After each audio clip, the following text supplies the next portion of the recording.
What's up, guys? Welcome to my quick little 5-minute review of the Sur-ron Lite Bee. I actually got an opportunity to go ride with some friends here. Obviously, these guys are all exceptionally good riders.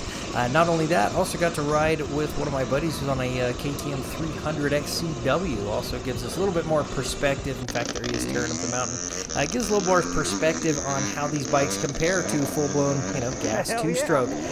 Mine is a little bit modified. Has a BAC 4000 egg rider display, some pegs, handlebar risers, etc. A few things here and there, but needless to say, at the end of the day, as you'll see from this review, actually the power was more than enough. So let's just jump right into it, take a dive into it, and see what it is. So for starters, coming from a WR450, had a Yamaha WR450, ended up switching over to a full-blown electric for a couple of reasons. Obviously, I love the torque of this little guy, like the 450, had more than enough, but this is a considerably lighter bike. It's also a much smaller wheelbase. In fact, it's about equivalent to what my downhill bike is, so it's really kind of comfortable. It's very, very familiar in that term. In fact, it's exceptionally good to ride. Very easy to be able to toss this bike back and forth. In fact, it's so easy to be able to toss this bike back and forth. I'm even contemplating putting on a steering stabilizer onto this bike. That's the first thing that I want to address here. This does have some aftermarket tires on it, so it's actually kind of a nice little tread pattern and whatnot, but of course you goose it like I did there, and you will get the rear end to kick out a little bit.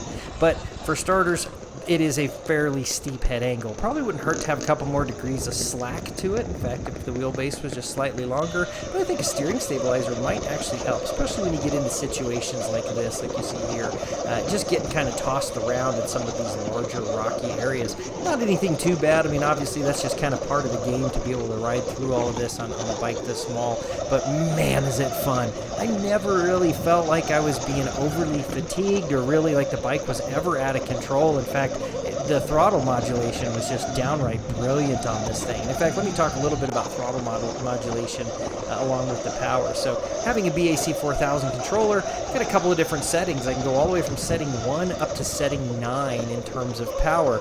I never once would pass level 6 on this thing. It's more than enough. I certainly didn't want to whiskey throttle this thing and have it flip me over and throw me off the bike, but level 6 was more than enough to take my 180-pound frame up all of these super steep hills and exceptionally rocky climbs that we were doing, even on a dusty day like this.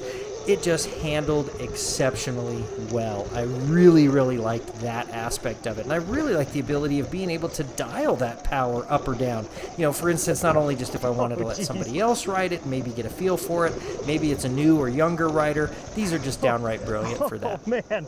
Coming into something like this, obviously this is a really rocky section in here. The suspension could potentially use some work. This is entirely stock that's on here. It's the D&M front end. It's the Fox on the rear. It's a nice suspension. It does okay, don't get me wrong, but keep in mind I'm also coming from kind of the Olin's world on the downhill bike where it's just simply exceptionally good. That part of it could use a little bit work, but at the end of the day, it did just fine. And in fact, I'm not too concerned about it by any means. So long story short, guys, if you are contemplating buying one of these bikes, coming from a full-size bike or even any other type of electric bike, this thing just simply gets two thumbs up from me. I had so much fun on it. I was less fatigued than riding a big heavy bike. I had more than enough power, instantaneous power on top of that. That linear power from an electric bike is just something that, oh boy, is it addicting. Obviously, you can see how narrow and how nice and nimble these things are. As well as we even did a couple little water crossings too. I mean, they say that they're not entirely waterproof, but certainly didn't have any trouble with all the little puddles we were cruising through. But at the end of the day, guys, these bikes are fantastic. I was kind of a little hesitant as to what I was getting into, but at the end of it all, I'm really happy I have this thing. Go get one. They're great.